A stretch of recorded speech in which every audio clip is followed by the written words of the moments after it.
Hi, this is Mrs. Verbal. This is day 2 of the snow day. I'm currently walking on my treadmill desk. That's why you hear the noise in the background. So I'm uploading this video for you to help you with the problems that I want you to solve using stoichiometry. Now, we haven't talked about gases yet, but we can actually use stoichiometry to figure out amounts of gases. Now, the key to this is that if you're looking at volume, you can use a certain type of ratio only when you're at standard temperature and pressure. The problem has to tell you that. If it doesn't tell you that, you can't use anything that I'm going to show you here. Okay, you would have to use mole ratio instead. So here's a problem where we have we have nitrogen reacting with hydrogen to give us ammonia. Notice that there's coefficients in front of it, so it's a balanced chemical equation, and we're going to use the volume that they give us, which is 62.1 liters, and instead of mole ratio we're using volume ratio. Notice there's a coefficient of 2 in front of ammonia, so that's in our numerator, and there's a coefficient of 3 for hydrogen, that is in our denominator, and together they give us 41.4 liters. So this is what we call volume ratio instead of mole ratio. And like I said, it can only happen at standard temperature and pressure. Usually that is 1 atmospheres or 760 millimeters mercury, but don't worry about those values. Just make sure that the problem says STP, and you can do this. Okay, so another example is they give you mass of sodium, and they want to know if you have volume. Notice that next to 8.13 liters of hydrogen, there's a volume ratio. So they have volume of sodium with volume of hydrogen. Now that second conversion factor, which is 1 mole over 22.4 liters, that is called a molar volume.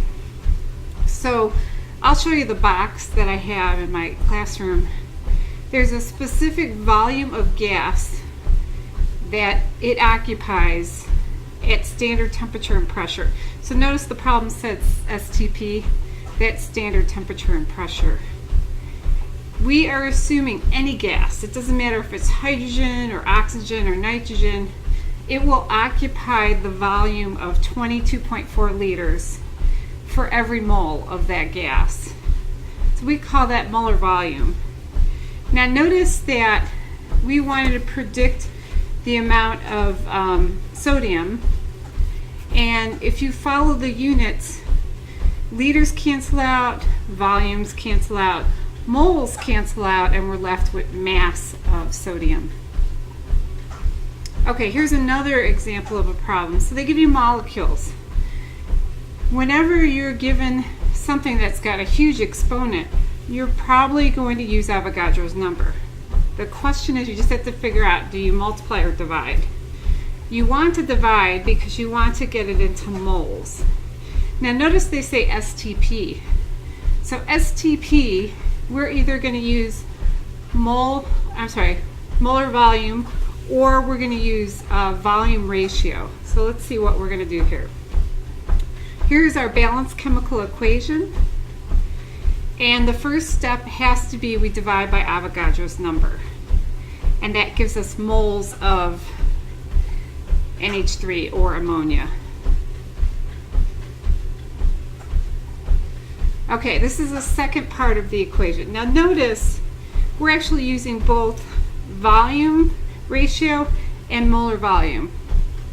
So we're first converting moles to liters, and because we're going from liters of ammonia to liters of nitrogen dioxide, we have to use both.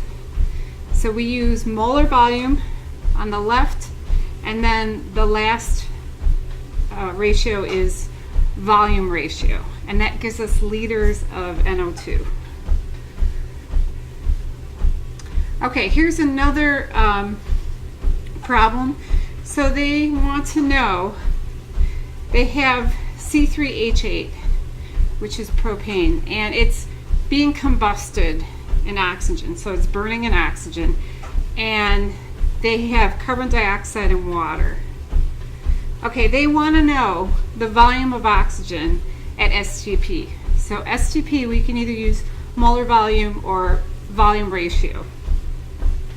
So notice that because we're given liters, we're going to use volume ratio to convert from liters of propane or C3H8 into liters of oxygen. So we don't want to use molar volume because we don't need moles. We just need liters. Okay, now they want to know mass of water. So we're going to go from the liters to mass of water. Now here we need both. So we want to convert the liters of C3H8 to liters of water, and we do that using volume ratio, which is very similar to molar ratio. Notice that there's a coefficient of 4 in front of water, and there's a coefficient of 1 in front of C3H8. So that gives us our volume ratio. But we're not done because we want to go from liters to moles. So liters to moles, we are using molar volume. Notice that liters is on the bottom, so that liters cancel out and we're left with moles. But we're not done because they want mass. So then we have to multiply it by the mass of water, and that gives us 227 grams. Okay, so I'm going to give you 5 problems, and in these 5 problems, make sure it's at STP. If it's at STP, you can use molar volume. Molar volume, you're converting it from liters to moles, or maybe you're converting it from moles to liters. Volume ratio is just like mole ratio. The only difference is you're going from volume of one gas to volume of another gas, okay? And please remember that stoichiometry is fun. And obviously this joke tries to show you that it's not all just crunching numbers. All right, so make sure you do the 5 problems that I posted on Canvas.